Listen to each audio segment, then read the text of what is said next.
আচ্ছা, আমরা আজকে যে অধ্যায়টা শুরু করব তার নাম হচ্ছে দুইটা ডিপার্টমেন্টে আছে অধ্যায়টা, preparation of cash flow statement, তাহলে অ্যাকাউন্টিং দের ইন্টারমিডিয়েট অ্যাকাউন্টিং এর সেকেন্ড ইয়ারদের, আর ফোর্থ ইয়ারদের হচ্ছে management of cash and marketable security. এটা আরেকটা পার্ট, ওইখানে তিনটা পার্ট আছে। তো আমরা এর আগে কয়েকটা পার্ট করছি, আজকে শিখবো আমরা managing cash flow and cash inflow and outflow, যেটাকে আমরা এক নামে বলতে পারি ক্যাশ ফ্লো স্টেটমেন্ট। তো ক্যাশ ফ্লো স্টেটমেন্টের বাংলা আছে নগদ প্রবাহ বিবরণী। এই নগদ প্রবাহ বিবরণীতে আমরা কি করব, বিভিন্ন ধাপ প্রয়োগ করে আমরা দেখব বছর শেষে আমাদের নগদ কত টাকা হাতে আছে। ঠিক আছে, নির্দিষ্ট সময় শেষে আমাদের নগদ কত টাকা হাতে আছে সেটা আমরা স্টেপ বাই স্টেপ করবো। আমাদের ফার্স্ট করতে হবে, ফার্স্ট স্টেপে যেটা থাকবে সেটা হলো পরিচালন কার্যক্রম থেকে নগদ প্রবাহ। ইংলিশে বলবো determine of cash flow from operating activities. পরিচালনার কার্যক্রম থেকে যে আমাদের ক্যাশ ফ্লো গুলো হবে সেটাকে বলবো আমরা অপারেটিং অ্যাক্টিভিটিস ক্যাশ ফ্লো। এটা হলো ফার্স্ট স্টেপে আমাকে বসাইতে হবে। তারপরে সেকেন্ড স্টেপে যেটা বসাইতে হবে, বিনিয়োগ কার্যক্রম থেকে নগদ প্রবাহ নির্ণয়, determining cash flow from investing activities. ঠিক আছে, এগুলো আমরা ধাপে ধাপে বসাবো এবং এগুলোর ভিতরে আবার কাজ আছে, সেগুলো আমরা আস্তে আস্তে সামনে পাবো। এর মধ্যে কারা বসবে, এর মধ্যে কারা বসবে, এর মধ্যে কারা বসবে, এগুলো আমরা দেখব। তাহলে এখানে যারা বলবে তারা বলবো অপারেটিং রিলেটেড যে অ্যাক্টিভিটিস গুলো আছে সেগুলোর আমরা ইনফরমেশন গুলো এখানে বসাবো। বিনিয়োগ সংক্রান্ত যেগুলো এগুলো এখানে বসাবো। থার্ড ধাপ হচ্ছে অর্থায়ন কার্যক্রম থেকে নগদ প্রবাহ নির্ণয়। অর্থায়ন কার্যক্রম থেকে যেগুলো থাকবে সেগুলো আমরা এখানে বসাবো। তারপর তিনটা যোগ করব, যোগ করলে একটা ফলাফল বের হবে, নগদ অর্থের নিট হ্রাস বা বৃদ্ধি বের হবে। নগদ যদি প্লাসের হয় তাহলে বলবো নিট ইনকাম, নিট ইনক্রিজ। ঠিক আছে, নিট ইনকাম ইনক্রিজ। আর যদি হ্রাস করে তাহলে ডিক্রিজ ইন ক্যাশ বলবো। তবে নগদ টাকা বাড়তেও পারে কমতেও পারে। তাহলে এই ফলাফলের সাথে আমরা প্রশ্নে প্রারম্ভিক নগদ উদ্ধৃত দেওয়া থাকবে, সেটা যোগ করব।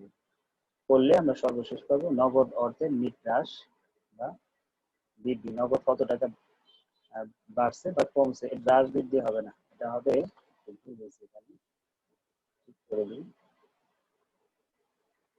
কপি করা হয়েছে তো এই জন্য আর এখানে বসানো হয়। এটা হবে সমাপনী নগদ উদ্ধৃত, সমাপনী নগদ উদ্ধৃত।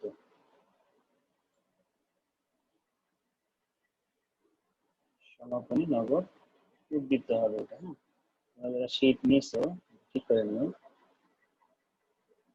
আচ্ছা, এই হলো আমাদের একটা রেজাল্ট হবে, এগুলো আমরা একটা স্টেটমেন্টের মধ্যে করব। এরপরে আমাদের এই ক্যাশ ফ্লো স্টেটমেন্টটা দুইটা মেথড, একটা হলো ডিরেক্ট মেথড, একটা হলো ইনডিরেক্ট মেথড। প্রত্যক্ষ পদ্ধতি হতে পারে, পরোক্ষ পদ্ধতি হতে পারে। তো আমাদের পরীক্ষায় ম্যাক্সিমাম টাইমে আমাদের ইনডিরেক্ট মেথডটা বেশি আসে, ডিরেক্টটা খুব কম আসে। আমরা শিখবো দুইটাই, পরীক্ষায় বেশি আসবে ইনডিরেক্ট মেথড। তো ইনডিরেক্ট এবং ডিরেক্ট মেথডে অপারেটিং এক্সপেন্সে শুধু পরিবর্তন আসে, বাকি ইনভেস্টিং অ্যাক্টিভিটিস বা ফিনান্সিয়াল অ্যাক্টিভিটিসে তেমন পরিবর্তন নাই।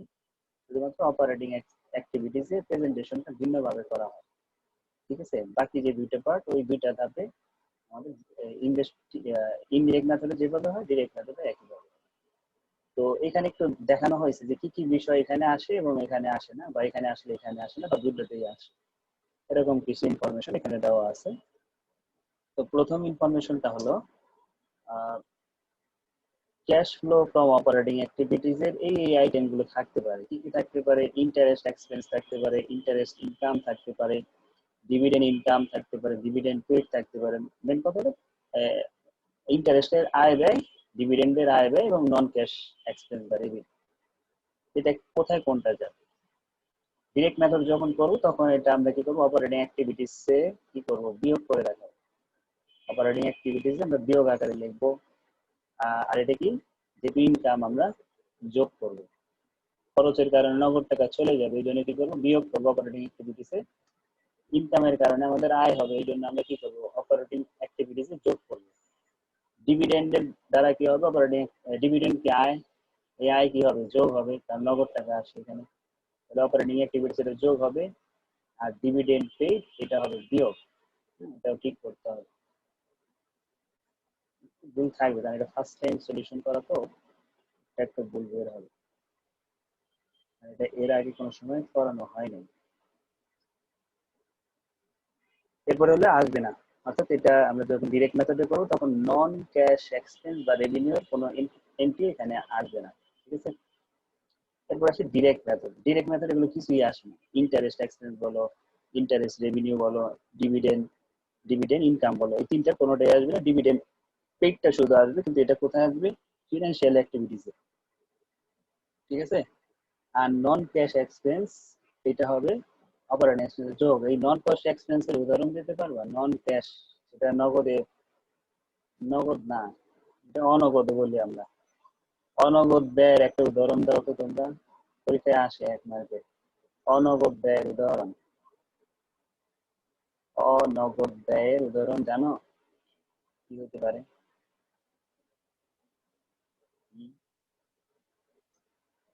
অনগদ ব্যয়ের একটা উদাহরণ দিতে পারবা না পারবা না?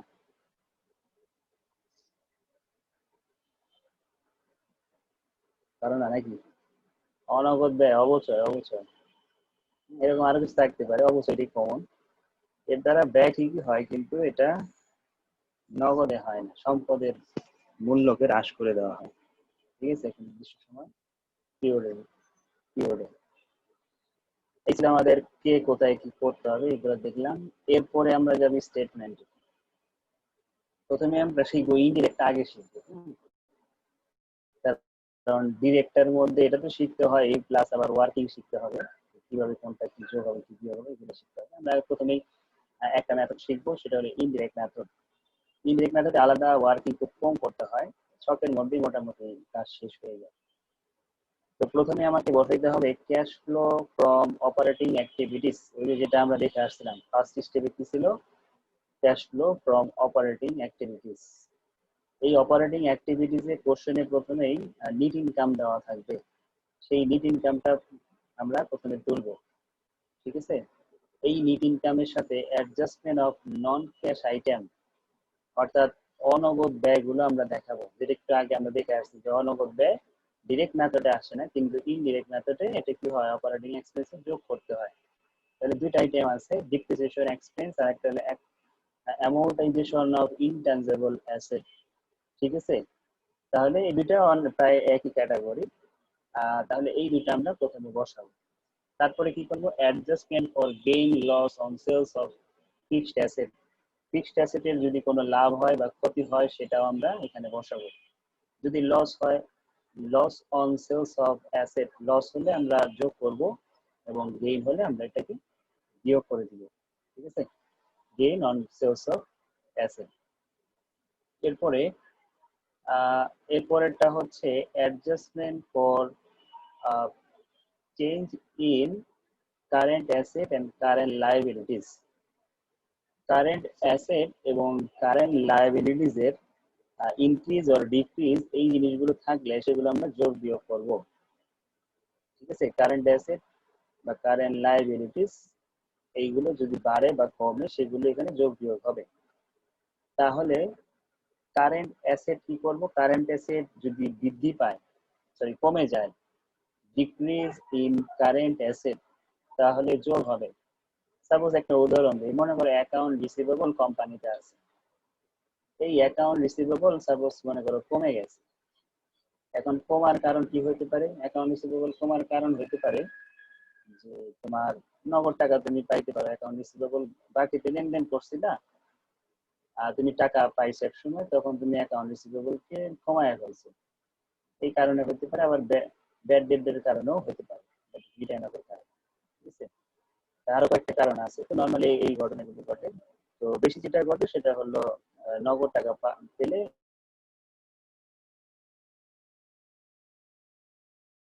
অ্যাকাউন্ট রিসিভেবল কেন কমলো? ওই যে আমরা বলতেছি টাকা পাইছি, ঠিক আছে, নগদ টাকা পাইছি, এই জন্য অ্যাকাউন্ট রিসিভেবলকে আমরা কমায় ফেলতেছি। তো এই যে টাকা যে পেলাম, নগদ আন্তঃপ্রবাহ হয়েছে নাকি নগদ বহিঃপ্রবাহ হয়েছে সেটা তোমাকে বুঝতে হবে। নগদ গেছে নাকি আসছে। যদি আসে যোগ করবা, গেলে বিয়োগ করে দিবা। তাহলে কারেন্ট অ্যাসেট কমা মানে নগদ টাকা আমাদের কোম্পানিতে আসছে, এই জন্য আমরা এখানে যোগ করতেছি। Increase in current liabilities, increase in current liabilities, current liabilities বাড়া মানে, কারেন্ট লাইবিলিটিস যদি বাড়ে তাহলে কি করতেছি? যোগ করতেছি, ঠিক আছে, কারেন্ট লাইবিলিটিস যোগ করতেছি। আর যদি increase in current asset, current asset যদি কি হয় ইনক্রিজ করে, তাহলে আমাদের বিপরীতটা হবে, অর্থাৎ আগেরটা যেহেতু যোগ করছি এটা হবে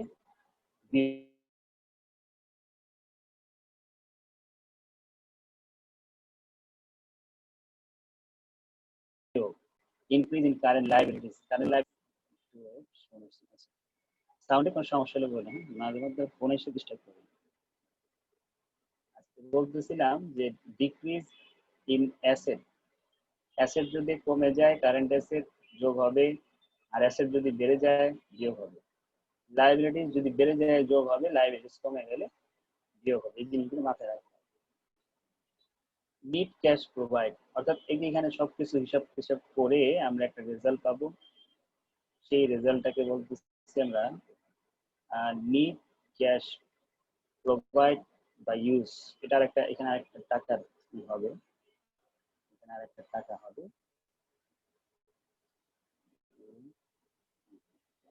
এখানে আরেকটা টাকা হবে।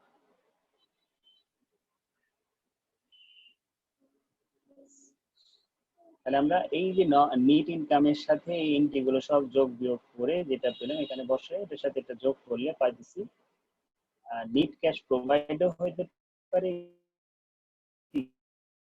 ইউজ হইতে পারে। এটা এই যে শেষের দিকে দেখা দেওয়া আছে পোস্ট, আচ্ছা এই যে অঙ্কে পজিটিভ ফিগার আসলে নিট ক্যাশ প্রোভাইড বাই লিখবো, আর যদি নেগেটিভ ফিগার আসে তাহলে নিট ক্যাশ ইউজ লিখবো। পজিটিভ আসলে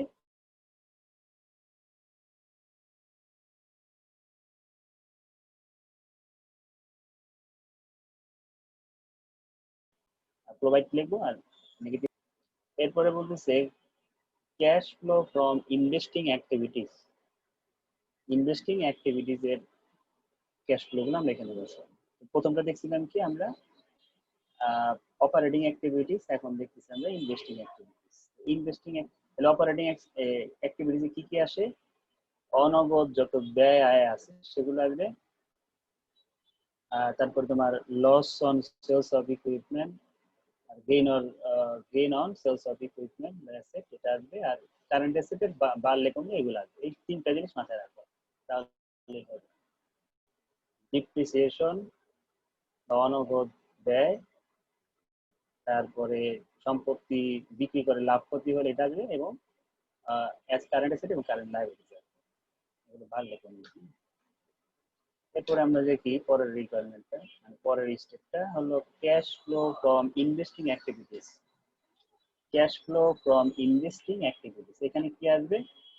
sales of property plant and equipment, স্থায়ী সম্পদ যদি বিক্রি করে সেটা আসবে, আর স্থায়ী সম্পদ বিক্রি করে লাভ বা ক্ষতি হলে যেটা হয়তো সেটা লিখতাম কিন্তু অপারেটিং।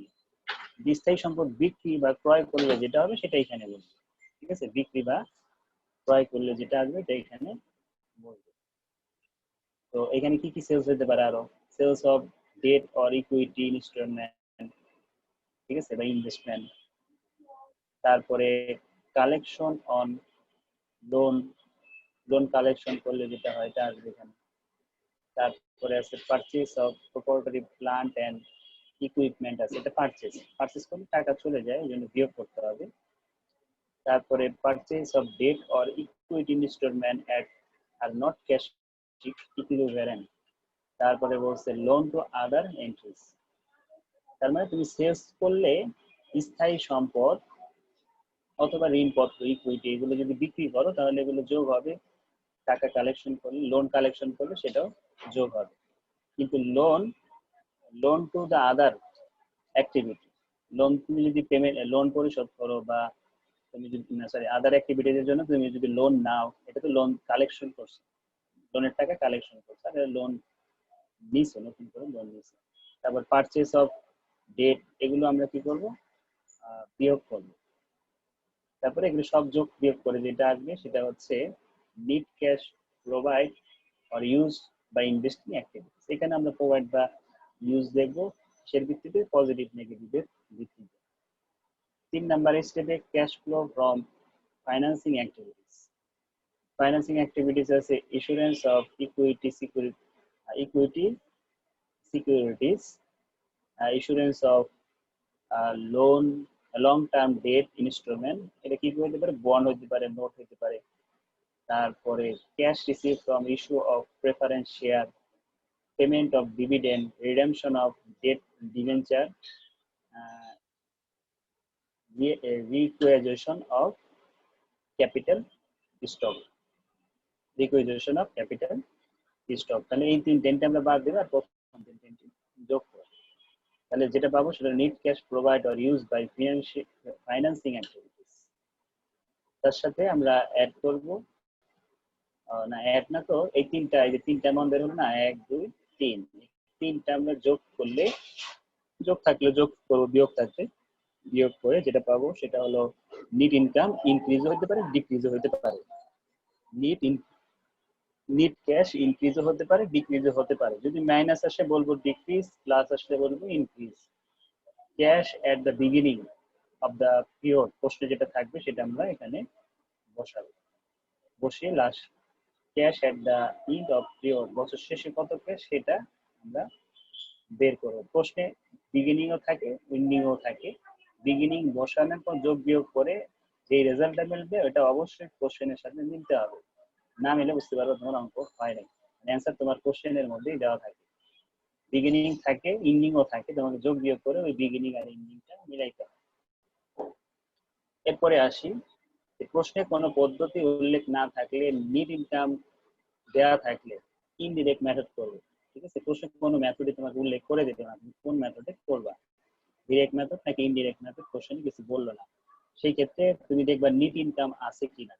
যদি নিট ইনকাম থাকে তাহলে ইনডিরেক্ট মেথড করবা, নিট ইনকাম না থাকলে ডিরেক্ট মেথড করবা। আর ওই যে পজিটিভ নেগেটিভ তো বললাম, আর কিছু এখানে ইনফরমেশন আছে, এগুলো আমরা অঙ্ক করতে গেলে লাগবে। আদার কিছু ফর্মুলা, অনেক সময় কিছু মান মিসিং থাকে, সেগুলো আমরা এই ফর্মুলা দিয়ে বের করে করে কাজ করি। তোমরা ফার্স্ট অঙ্কটা দেখে আমরা স্টেপ বাই স্টেপ সাজাইছি। প্রথমে পার্ট বি এর অঙ্কগুলা অপারেটিং অ্যাক্টিভিটিস নিয়ে কাজ করছি, তারপরে ফিনান্সিং, তারপরে ইনভেস্টিং, এইভাবে ধাপে ধাপে করে যে বড় অঙ্কের মধ্যে যাব। ফার্স্টে বলতেছে read corporation reported NEET income of টাকা 50,000 ইন 2019, 2019 সালে 50,000 টাকা নিট ইনকাম।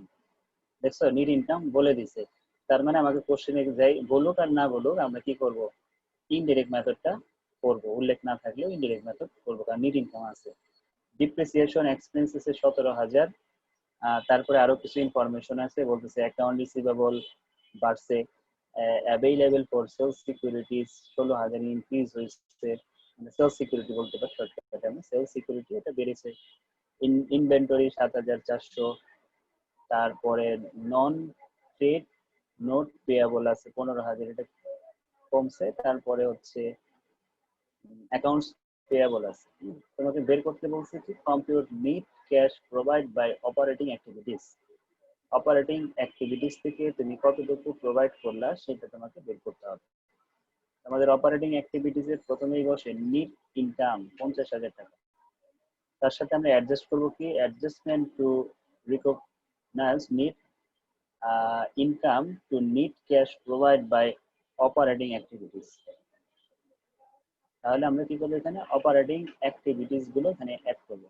কি কি আছে, আমরা বলছিলাম যে অপচয় বা অনগদ ব্যয় যেগুলো আছে সেগুলো বলবে, কারেন্ট অ্যাসেট এবং কারেন্ট লাইবিলিটিস এগুলো যদি বাড়ে কমে সেগুলো আসবে, আর সম্পদ বিক্রি করে লাভ বা ক্ষতি হলে সেটা আসবে। এই তিনটা স্টেপ মনে রাখবা।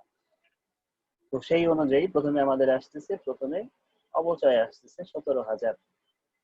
এরপরে এটা হলো কারেন্ট অ্যাসেট, কারেন্ট অ্যাসেট বৃদ্ধি পাইছে, কারেন্ট অ্যাসেট যদি বাড়ে তাহলে হবে কি, কারেন্ট অ্যাসেট বাড়লে মাইনাস হবে।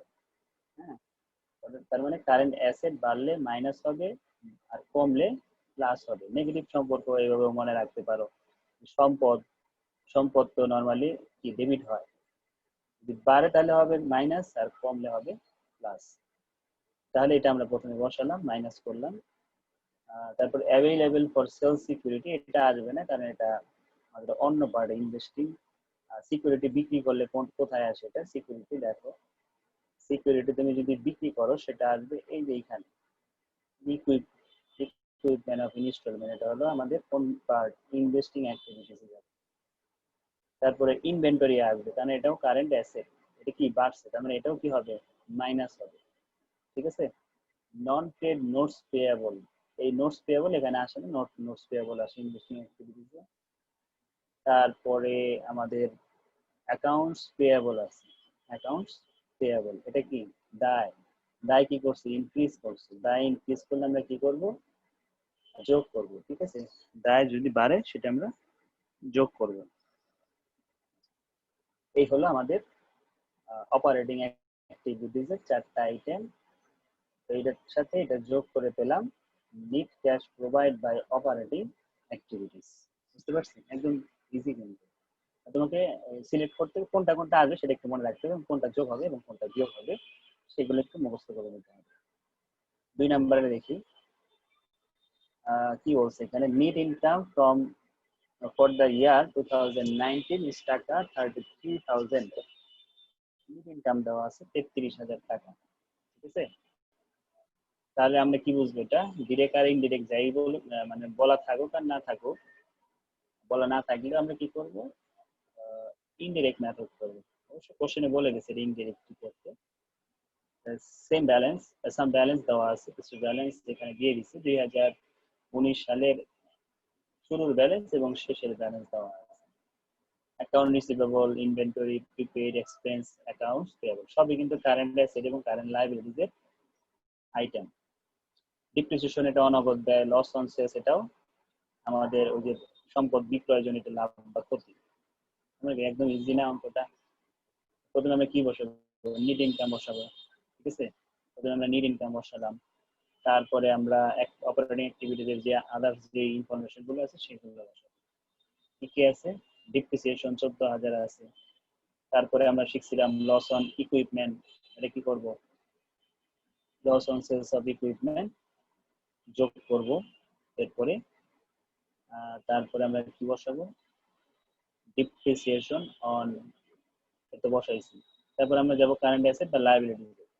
অ্যাসেট কি হয়েছে দেখো তো, অ্যাসেট বাড়ছে না কমছে, 31 তারিখের সাথে তুলনা করব। অ্যাসেট কিন্তু বাড়ছে, কারেন্ট অ্যাসেট বাড়লে কি করি আমরা, মাইনাস করি। কত মাইনাস করবো, 5,000 মাইনাস করবো। দেখো increase in account receivable minus 5,000। Inventory ও অ্যাসেট, ইনভেন্টরি কমে গেছে, দেখো আগে 57 ছিল পরে 35 হয়েছে, এটা যোগ করবো। অ্যাসেট কমলে যোগ করি, অ্যাসেট কমলে যোগ করি, 7,000 যোগ করছি। এরপরে অ্যাসেট কি হয়েছে, এটাও কমছে, অ্যাসেট কমলে যোগ করবো, কত যোগ করবো, 5,000, 5,000 যোগ করছি। এইখানে লায়াবিলিটিস কি হয়েছে, কমছে, লায়াবিলিটিস কমলে মাইনাস, বাড়লে যোগ। দেখো মাইনাস করছি 2,000, এই টোটাল 22,000 আর আগে ছিল 33 টোটাল। এটাও কি হয়েছে, net cash provide by operating activities, provide বেড়েছে। ঠিক আছে, এটা আমাদের 2 নাম্বার সলিউশন। 3 নাম্বার আসলে খুব ছোট ছোট অঙ্ক। এখন করো financial activities. Navana Limited had the following activities in 2019. Payment for machine purchase, এখানে কি কি আসে, কোন সম্পদ তুমি যদি কেনো বা বিক্রি করো সেটা আসবে। ঠিক আছে, এই দুইটা জিনিস আসে, কোন সম্পদ কিনলে বা বিক্রি করলে সেটা আসবে। আর শেয়ার রিলেটেড যেগুলো আছে সেগুলো সব কি বলে, ইনভেস্টিং অ্যাক্টিভিটিস আসে। ঠিক আছে, তারপর একটু দেখে আসি আমরা, একটু মনে করাই দিই। দেখো ফিনান্সিয়াল, এটা হলো ফিনান্সিয়াল, আমরা কি এখন ইনভেস্টিং করবো না ফিনান্সিয়াল করবো, দেখি তো। ফিনান্সিয়াল অ্যাক্টিভিটিস, ফিনান্সিয়াল অ্যাক্টিভিটিস একটু দেখি। ফিনান্সিয়াল অ্যাক্টিভিটিতে এই পার্টগুলো আসবে, ইস্যু অফ সরি এইটা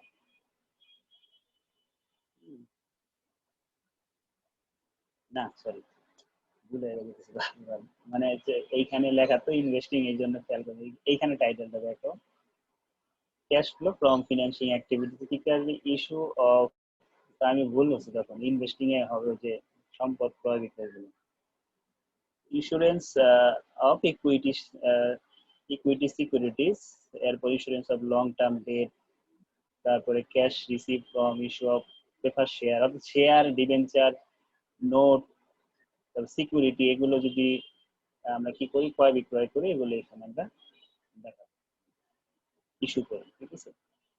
তারপরে payment of dividend, redemption of debenture and common stock, ওই অনুযায়ী আমরা এখানে দেখি কি কি আসার কথা। প্রথমে কোম্পানির নাম, ক্যাশ ফ্লো স্টেটমেন্ট আমরা পুরাটা করি না, এই জন্য পার্শিয়াল লিখছি, মানে আংশিক করতেছি। For the year December 31, 2019, cash flow from financing activities. তাহলে আমরা কি কি করবো এখানে, payment for machine, payment for machinery purchase, এটা এখানে আসবে না কারণ এটা হলো investing activities. Sold of investment for cash, এটাও আসবে না কারণ এটাও investing activities item. Insurance of common stock, এটা আসবে 2,50,000। ক্যাশ ডিভিডেন্ড পেড, এটা মাইনাস হবে কারণ ক্যাশ পেড করছে, নগদ বহিঃপ্রবাহ হয়েছে, বিয়োগ করব। Purchase of treasury stock, treasury stock 300, এটা এখানে দেখাবো। তারপরে হলো সেলস অফ ট্রেজারি স্টক, এটা এখানে দেখাবো, ঠিক আছে। তো এই হিসাব করে আমরা দেখলাম যে 1,20,000 টাকা net cash provide by financing activities দেবে। এই ছিল 3 নম্বর অঙ্কের সলিউশন। এই অঙ্ক পারার একটাই শর্ত, তোমাকে ওই আইটেমগুলো মুখস্থ করতে হবে এবং কোনটা যোগ কোনটা বিয়োগ সেটা করতে হবে, মানে তোমার ক্লাসিফাইটা শিখতে হবে কে কোথায় যাবে, তাহলেই হবে। আর আরেকটু ঝামেলা হয় যে অবশ্যই অনেক সময় থাকে না, এটা বিয়োগ করে নিতে হবে, পাবো সামনে। Payment of accounts payable 77,000, issuance of common stock 25,000, payment of dividend, collection of notes receivable, issuance of bond and bond payable, purchase of treasury stock, এবং বের করতে বলছে আমাকে ফিনান্সিয়াল অ্যাক্টিভিটিস। ফিনান্সিয়াল অ্যাক্টিভিটি কি করবো আমরা, কোনো কমন স্টক ইস্যু করলে সেটা আমরা, বা কমন স্টকের টাকা পরিশোধ করলে সেগুলো এখানে আসে। তো প্রথমে কি করবো আমরা, এটা আসবে না কেন, কারণ এটা হলো আমাদের অপারেটিং অ্যাক্টিভিটিস এর আইটেম। 2 নাম্বারটা আসবে কেন, কারণ এটা আমরা কমন স্টক ইস্যু করছি 25,000 টাকা। কমন স্টক ইস্যু করলে কি হয়, কোম্পানির নগদ টাকা আসে নাকি, সিকিউরিটি ছাড়ছে, সিকিউরিটি ছেড়ে তারা কোম্পানি টাকা কালেক্ট করছে। পেমেন্ট অফ ডিভিডেন্ড, ডিভিডেন্ড দিলে কি নগদ টাকা চলে যাবে। হ্যাঁ, একটু ওয়েট করুন।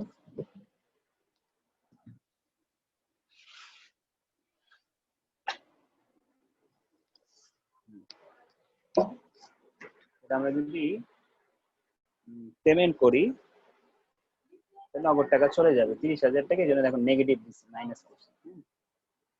তারপরে collection of notes receivable, notes রিসিভেবলের টাকা কালেক্ট করছে, এটা কি এখানে আসবে, এটা এখানে আসবে না কারণ নোটস রিসিভেবলটা আমাদের কারেন্ট অ্যাসেট হিসেবে ধরা হয়। তারপরে হলো insurance, insurance of bond payable, bond payable issue করছে, বন্ড পেয়েবল এখানে আসবে 51,000 টাকা, মানে সিকিউরিটি ইস্যু করলে বা বন্ড ইস্যু করলে এগুলো এখানে আসবে, বা সিকিউরিটি কিনলে অথবা বন্ড কিনলেও এখানে আসবে। পারচেস অফ ট্রেজারি স্টক, এটাও এখানে আসবে, ট্রেজারি স্টক 300, এখানে কত হয়, এখানে ভুল আছে, মাইনাস হয় না, কিন্তু কিনলে কি হয়, মাইনাস হয়। এই জন্যই অ্যান্সার দেখো, তুমি যদি 6 বসাও তাহলে অঙ্ক মিলবে, অঙ্ক মিলবে না, এখন মিলবে, ঠিক আছে। 4 নাম্বারটা একটু কারেকশন করে নিও, আমিও মার্ক করে রাখি।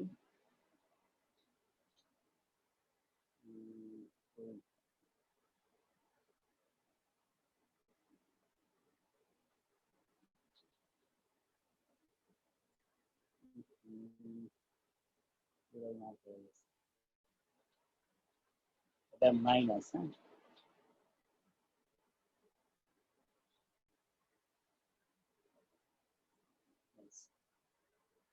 এরপরে আসবো, এর আগে যে আমি একটা কারেকশন করলাম খেয়াল আছে, এদিকে কি জানি কারেকশন করলাম প্রথম দিক দিয়ে মনে হয়, এই যে এটা কারেকশন, এটা দরকার নেই। অঙ্কের মধ্যে ভুল থাকলে এটা কারেকশন কেন করি, কারণ ওই সলিউশন দিচ্ছি তো ভাই সলিউশনে অনেকগুলোই তো অঙ্কগুলো কারেকশন করছেন, থাকে। যেমন ওই যে একটা বিয়োগ বসেছে, হ্যাঁ অনেকগুলোই কারেকশন করা হয়েছে।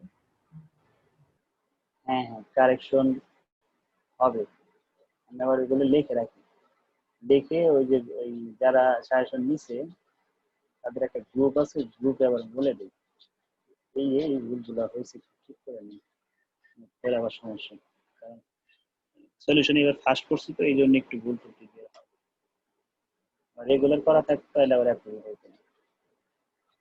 এই ভুলগুলো এখন ধরা পড়তেছে করানোর কারণে। তারপরে আমরা 5 নম্বরে আসি, ওই টাইপিং মিস্টেক হয়ে যায় আমাদের। ভাই এটা কি যে লাস্ট The ইয়ারে যে account, ফোর্থ ইয়ারদের করার নাই?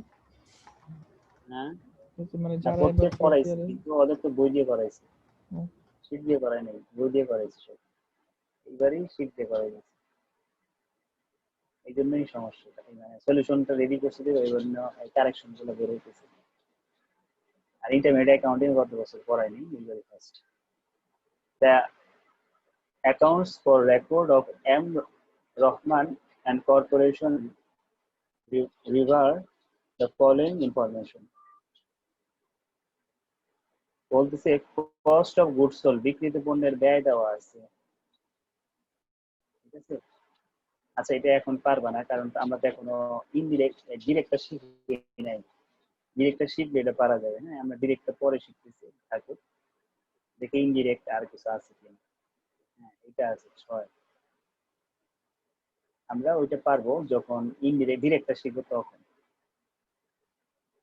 The partial information of Paradise Corporation relating to the following relating to cash flow for 2019 is given below.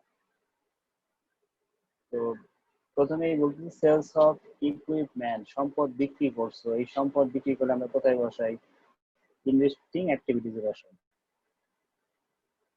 এরপরে পারচেজ অফ ইকুইপমেন্ট, এটাও আমরা কোথায় বসাই, ইনভেস্টিং অ্যাক্টিভিটিসে, ঠিক আছে। ইনক্রিজ ইন অ্যাকাউন্ট রিসিভেবল, এটা বসাই অপারেটিং অ্যাক্টিভিটিসে। Sales of long term debt, এই sales of long term investment, এটা আমরা কোথায় বসাই, এটা বসাই হলো ইনভেস্টিং অ্যাক্টিভিটিস, ইনভেস্টমেন্ট লেখাই আছে। Purchase of long term investment, এটাও আমরা ইনভেস্টিং অ্যাক্টিভিটিসে বসাই। তাহলে শুধুমাত্র এখানে আসতেছে না হলো এই 65,000 টাকার কোনো কাজ আসতেছে না, বাকি সবাই কি বসাইতে হবে এখানে। The net cash provide by investing activities during 2019 uh, amount to টাকা 30,000, মানে অ্যান্সারটা আমাকে দিয়ে দিয়েছে, অ্যান্সারটা দিয়ে দিছে যে যোগ বিয়োগ করে যে রেজাল্ট বের করে ওটা দিয়ে দিছে, determine the amount of loan long term investment purchase during 2019। তো এই যে প্রশ্নের মধ্যে ছিল এটা সলভ করতে হবে। Purchase of long term investment during 2019 কে আমরা এক্স করে নিলাম। তাহলে question super paradise investing activities section during the will be, মানে ইনভেস্টিং অ্যাক্টিভিটিস এর আমরা সেকশন তৈরি করতেছি। আমরা কি করলাম, প্রথমে সেলস অফ ইকুইপমেন্ট, কোন সম্পদ যখন বিক্রি করে নগদ টাকা কোম্পানিতে আসে নাকি, এই জন্য যোগ করছি। আর যখন সম্পদ কেড়ে তখন নগদ টাকা চলে যায়, বিয়োগ করছি। Sales of long term investment sales করে দিয়েছি, তাহলে নগদ টাকা আসতেছে 95,000। Purchase of long term investment, এটা কিন্তু বিয়োগ হবে, এই জন্যই কিন্তু যেখানে ব্র্যাকেট দিয়েছি, এক্সের সাথে ব্র্যাকেট দিয়েছি। সবকিছু করে আমাদের রেজাল্ট হবে এইটাই, এটা আমাদের কোশ্চেন দিয়ে দিছে। তা আমি কিন্তু চাইলেই এইটা থেকে এইটা বিয়োগ, এইটা যোগ, এটা বিয়োগ দিলে এটা বের হয়ে গেল, ঠিক আছে। কিন্তু ওইভাবে শর্টকাটে করলে হবে না, এখানে আমরা একটু করে দেখাইছি যে আসলে এই যে 55,000 লিখছি, 36,000 লিখছি, মাইনাস কত, সরি প্লাস কত, 95,000, মাইনাস কত হবে এক্স, আর 30,000 টাকা অ্যান্সার। তারপরে সাইড চেঞ্জ করে আমরা 84,000 পাইছি। এবং লিখছি কি purchase of long term investment during 2019 is 74,000, 84,000। 84,000 টাকা কি ছিল ইনভেস্টিং, মানে purchase of long term investment. বুঝতে পারছি? এরপরে আসি 7 নম্বর অঙ্ক। 7 নম্বর অঙ্কে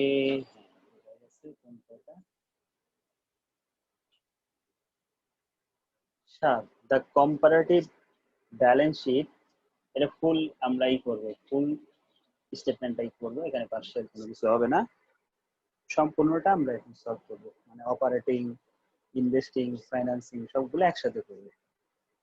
The comparative balance sheet for Alpha Company as on December 31st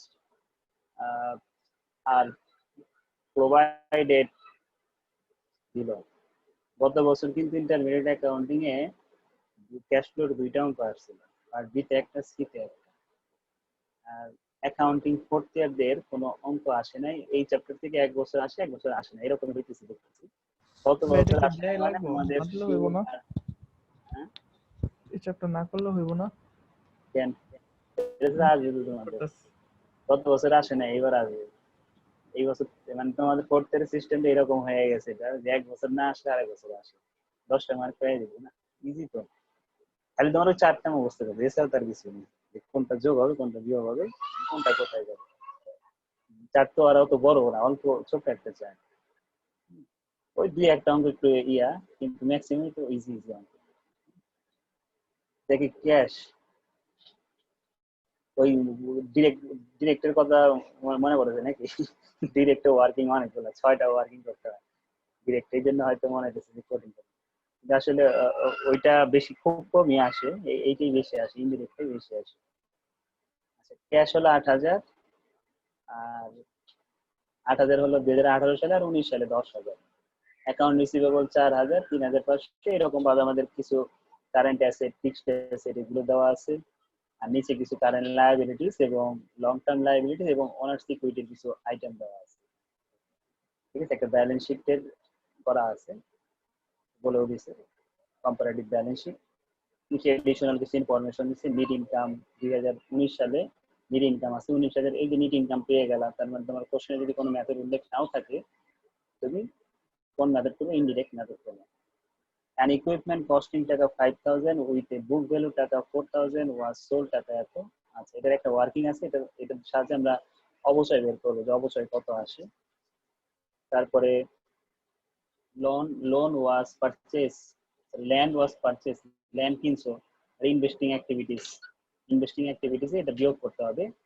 cash dividend, নগদ টাকা ডিভিডেন্ড দিছো, এটাও বিয়োগ করতে হবে। ঠিক আছে, এটা যাবে হচ্ছে কোথায়, ফিনান্সিয়াল অ্যাক্টিভিটিস।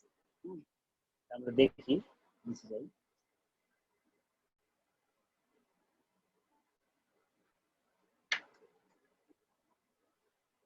তো আমাদের এখানে পুরো অঙ্কটাই করতে হবে, পুরো অঙ্কটাই সলভ করতে হবে। প্রথমে আমরা আসি, কোম্পানির নাম লিখলাম, কোম্পানির নাম হচ্ছে Alpha, Alpha company. Statement of cash flow indirect মেথডে করতেছি for the year ended December 31st, 2019। প্রথমে আমাদের কি বসাবো, cash flow from operating activities এর নিট ইনকামটাকে বসাবো, 19,000 টাকা নিট ইনকাম, এই যে এখানে দেওয়া ছিল। তারপরে আমরা বসাবো অ্যাডজাস্টমেন্ট করবো, অপারেটিং অ্যাক্টিভিটিস এর নিট ইনকামের সাথে অ্যাডজাস্টমেন্ট করবো। কি কি আসবে, প্রথমে অবচয় আসবে, অবচয়টা আমরা বের করবো একটু পর, আমরা জাস্ট খালি লিখে রাখলাম অবচয় আসবে। তারপরে আমরা দেখবো ক্যাশ, ক্যাশের কোনো কাজ হবে না, ক্যাশ এটা ক্যাশের বিগিনিং আর এন্ডিং এর কাজ হবে সবার শেষে। কারেন্ট অ্যাসেটের মধ্যে আছে অ্যাকাউন্ট রিসিভেবল, এটা কি বাড়ছে নাকি কমছে? 18 সালে ছিল 4,000, 19 সালে 3,500, তাহলে কমে গেছে। অ্যাসেট কমে গেলে কি হবে, যোগ হবে নাকি, 5,000, 5,000 না 500, 5,000 লিখে রাখছি, 500 হবে, 500 টাকা হবে, 500 মাইনাস হবে, সরি বাড়বে।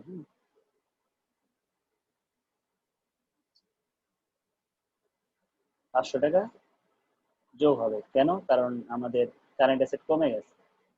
তারপর এখানে বাড়ছে, বাড়লে কি হয়? বিয়োগ হয়।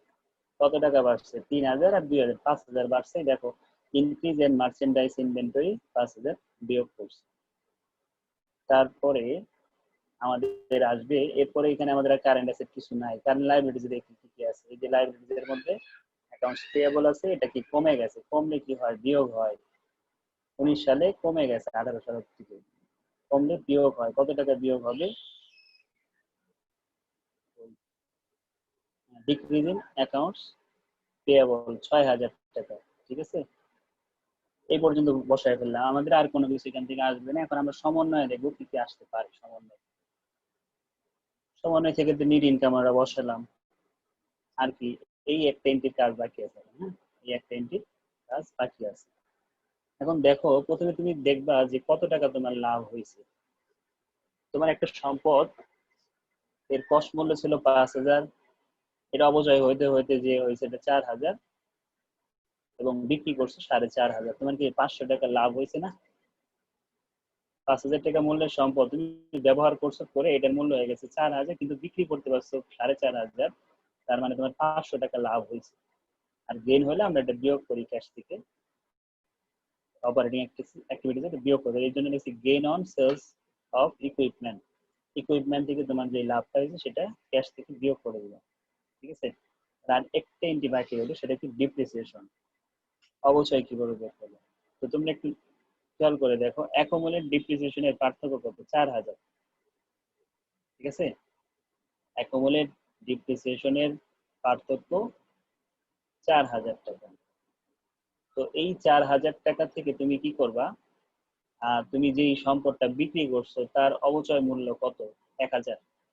বুঝতে পারছি বিষয়টা? তোমার এখানে মোট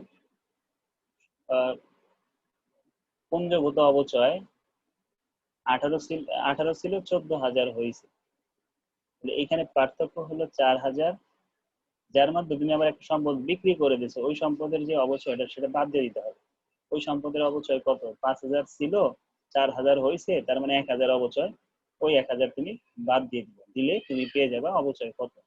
3000 টাকা অবচয়, যেটা কিনা এখানে এইভাবে করে দেখানো হয়েছে। তুমি চাইলে আমি যেভাবে বলছি ওইভাবে করতে পারো, চক ছাড়াও করতে পারো। প্রথমে কি লিখছি আমরা? Depreciation on sold equipment. Equipment যে বিক্রি করছো, সেই বিকৃত সম্পদের অবচয় কত ছিল? 5000 টাকা মূল্য ছিল, 4000 টাকা হয়েছে, তার মানে 1000 টাকা অবচয়। আর অবচয়ের বিগিনিং ব্যালেন্স ছিল 5000। অ্যাকুমুলেটেড বিগিনিং ব্যালেন্স ছিল 5000। হয়েছে কত? হয়েছে বলতে আমাদের ব্যালেন্সিং ফিগার, এই যে এখানে দেখি, এই টাকার অ্যামাউন্ট মনে হয় একটু বেশ কম না? টাকা তো মনে হয় ভুলক্রমে আমরা এক কাজ করছি, সেটা হলো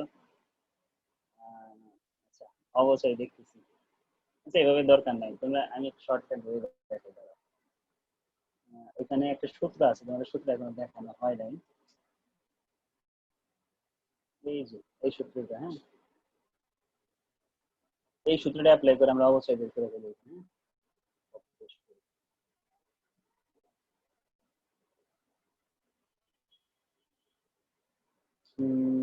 ওই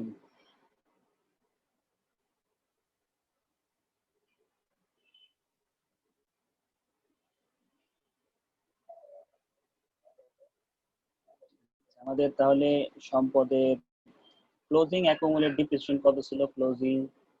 ক্লোজিং ছিল 14,000। ঠিক আছে, 14,000 লিখলাম। মাইনাস কি করতে হবে? ওপেনিং অ্যাকুমুলেট ডিপ্রিসিয়েশন কত? ওপেনিং হলো 18,000। 18,000 বাদ দিই। তারপরে প্লাস হবে depreciation of sold of asset. যে অ্যাসেটটা তুমি বিক্রি করছো তার অবচয় কত? সেটা হলো যে এইটা 1000। ঠিক আছে, প্লাস ফুল সূত্রটা এক্সপায়ার্ড। একটু বোল্ড করে দেন তাহলে একটু চোখে দিতেছি, আমাদের আর এইটা নাই অঙ্ক। হ্যাঁ, এই যে ফুল, আমাদের অঙ্কে এইটা নাই। যে ফুল এক্সপায়ার্ড বা ডিসকার্ড অফ ইকুইপমেন্ট এটা না থাকার কারণে অনেক কিছু যোগ হইতেছে না। আমাদের অ্যান্সার কত বের হয় দেখো, এইখানে হলো -4000 আর এইখানে হলো কত, এখানে 1000। তাহলে কত রাখছি, আমি কি উল্টা লিখছি নাকি? -4000 এখানে +1000 -3000 ক্লোজিং অ্যাকুমুলেট ডিপ্রিসিয়েশন। ওই প্রশ্ন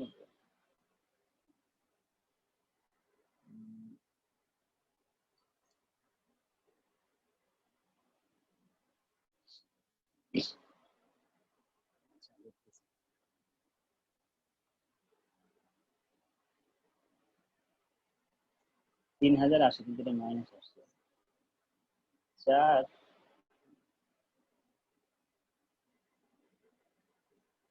সেটা আমি পরেই করে দিব না, একটা সমস্যা আছে। দুইটা বই দেখো, দুইটা বই এইভাবে বলবেন কেন হয়েছে সেটা আমি বলে দিব না, যদি এটাই হয় নেক্সট ক্লাসে আমি দেখে বলে দিব। আমরা একটা কাজ করি, অবচয় ছাড়া বাকিটুকু আমরা শেষ করে দিই, বেসিক্যালি অবচয়টা বাদ রইল এটা। হ্যাঁ, বাকি পার্টটা দেখি, অবচয়টা আমার একটু দেখতে হবে। আচ্ছা, তাহলে এইটা এই পর্যন্ত রইলো। তারপরে আমরা দেখি cash flow from investing activities. Investing activities কি কি আসবে? ইনভেস্টিং অ্যাক্টিভিটিস আসবে প্রথমে পণ্য তুমি এই সম্পদ বিক্রি করছো, sales of equipment. Sales of equipment খুঁজো, কত টাকা সম্পদ বিক্রি করছো? 5000 টাকা সম্পদ বিক্রি করে দিছো। এই 5000 টাকা আমরা এখানে বসালাম। সেলস অফ ইকুইপমেন্ট 5 না, তো সরি 4500 টাকা সম্পদ দিচ্ছি। 5000 টাকার সম্পদ ছিল ঠিকই, কিন্তু আমরা এটা বিক্রি করে দিচ্ছি 4500 টাকা। তাহলে আমরা সেলস অফ ইকুইপমেন্ট 4500 বসালাম। এরপরে তুমি আবার ইকুইপমেন্ট কিনছিলা, কত টাকার ইকুইপমেন্ট কিনছিলা? ইকুইপমেন্ট কিনছো কত, বুঝবে কিভাবে? ইকুইপমেন্ট যে কিনছো এটা কি আছে এখানে লেখা? ল্যান্ড কিনছো, কিন্তু ইকুইপমেন্ট কিনছো এই ব্যাপারে কিন্তু কোশ্চেনে বলে নাই। বুঝতে পারছি বিষয়টা? ইকুইপমেন্ট তুমি কিনছো যে সেই ব্যাপারে এখানে কিছু বলা নাই, তো বের করবা কিভাবে?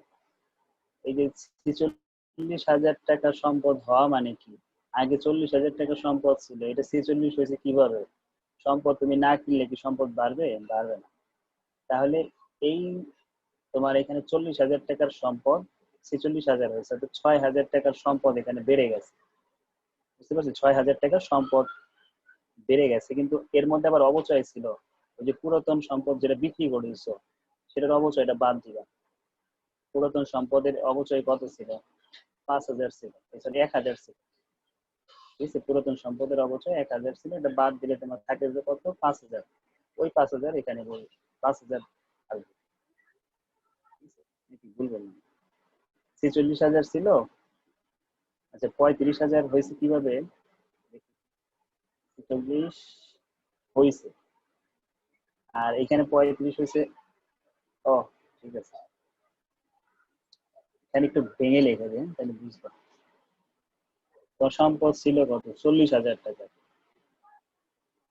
বুঝতে পারছি, 40,000 সম্পদ ছিল, 5,000 টাকার সম্পদ তুমি বিক্রি করে দিছো, তোমার সম্পদ দাঁড়াইতেছে কত?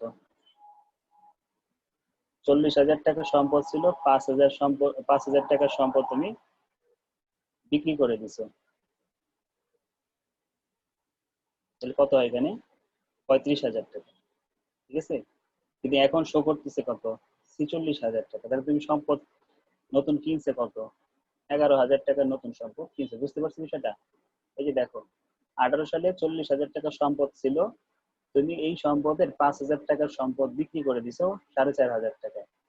5,000 টাকা যদি সম্পদ বিক্রি করছো, তাহলে সম্পদ থাকার কথা ছিল কত? 35,000, কিন্তু দেখাইতেছে কত? 46,000। তার মানে তুমি নতুন 11,000 টাকার সম্পদ আবার কিনছো। ওই 11,000 টাকা সম্পদ কেনার কারণে নগদ টাকা তোমার চলে যাবে, এই জন্য বিয়োগ করতে হইতেছে। পারচেস অফ ল্যান্ড, ল্যান্ড কিনছো 3,500 টাকা। পারচেস অফ ল্যান্ড 3,500, এটাও মাইনাস যাবে। আমরা এখানে কি পেলাম? নিট ক্যাশ ইউজ পেলাম। যেহেতু নেগেটিভ আসছে এই জন্য আমরা ইউজ লিখছি, নিট ক্যাশ ইউজ। এরপরে cash flow from financing activities. Financing অ্যাক্টিভিটিসে কি কি আসবে? কোনো ডিবেঞ্চার বা বন্ড এগুলো যদি ইস্যু করি বা পরিশোধ করি সেগুলো আসবে। তো আমরা দেখি কি কি আছে। ইস্যু অফ কমন স্টক ছিল। কিভাবে বুঝবো ইস্যু অফ কমন স্টক? এই যে কমন স্টক ছিল এত হয়েছে, তার মানে নতুন করে কমন স্টক কোম্পানিতে আসছে। আর কমন স্টক ইস্যু করার কারণে আমার নগদ টাকা কোম্পানির বাড়ে। তাহলে কত টাকা বাড়বে? 8,000 টাকা বাড়ছে। এই জন্য দেখো ইস্যুরেন্স অফ কমন স্টক 8,000 লিখছি। পেমেন্ট অফ ডিভিডেন্ড, ডিভিডেন্ড দিছে। এই ডিভিডেন্ড কোথা থেকে দেওয়া হবে? কোম্পানির যে সংগ্রহিত আয় আছে সেই সংগ্রহিত আয় থেকে ডিভিডেন্ড দেওয়া হবে। তো এই ডিভিডেন্ড কত হবে সেটা বের করতেছি আমি একটু। আমাদের ওয়ার্কিং গুলো করে দেওয়ার দরকার ছিল, ওয়ার্কিং গুলো ছাড়া আমরা ডিরেক্ট অঙ্ক করছি, তো এই জন্য আমাদের ক্যালকুলেশনে সমস্যা হয়েছে। আমরা এটা দেখতেছি কোনটা জানি, ক্যাশ ডিভিডেন্ড অফ টাকা 3,000 না থাকলে আবার ক্যালকুলেট করে বের করতে হইতো। ওই রিটেন আর্নিং, নিট ইনকাম এগুলো যোগ বিয়োগ করে ডিভিডেন্ডটা বের করতে হইতো। তো যেহেতু দেওয়া আছে এই জন্য আর ওয়ার্কিং করা লাগে না। এটা 3,000 টাকা সরাসরি আমরা দেখাইছি, বিয়োগ করছি, কারণ ডিভিডেন্ড দিছি আমরা, এই জন্য খরচ নগদ টাকা চলে গেছে, বিয়োগ হবে। তারপরে কি last payment of long term loan. Long term লোনে তুমি 4,000 টাকা দিচ্ছ। লং টার্ম লোন, এই যে দেখো পার্থক্য কত। এখানে লং টার্ম লোনের এইটা মেবি 9,000 হবে, যোগ করা তো কেউ না, এটা 81 না, এখানে পার্থক্য কত? 2,000 না? দেখি লং টার্ম লোনের ব্যাপারে আরো কিছু আছে কিনা। 2,000 টাকা পার্থক্য, এটার যোগ ফল ঠিক আছে। 12 5 17, 17 আর 8 25, ঠিক আছে। 7 4 11, এটাও ঠিক আছে। নিচের টুকু দেখি, এখানে 4,000 তো হওয়ার কথা, 2,000 হবে। ইন্ডিং ক্যাশ ব্যালেন্স কি মিলছে? তাও তো মিলে গেছে। এগুলো ঝামেলা করে দিচ্ছে। এইটা আর কি, এই পেমেন্ট অফ লোন। ভাই অঙ্কটা আরেকবার বুঝলাম না, বাস্তব হইব না মনে হয়। হ্যাঁ হ্যাঁ, না আমি ওই যে দুইটা ভুল ভুলে কি এখন সঠিক সেটা বুঝতে পারবো ক্যালকুলেশনটা করে নিলে। এই দুইটা আমি মার্ক করে রাখলাম, অঙ্ক এই দুইটার জন্য আটকে আছে। লাস্টে নিট ক্যাশ প্রোভাইড 1,000 টাকা, নিট ক্যাশ ইনক্রিজ বাড়ছে, এই সবগুলো বিয়োগ করবে এখান থেকে।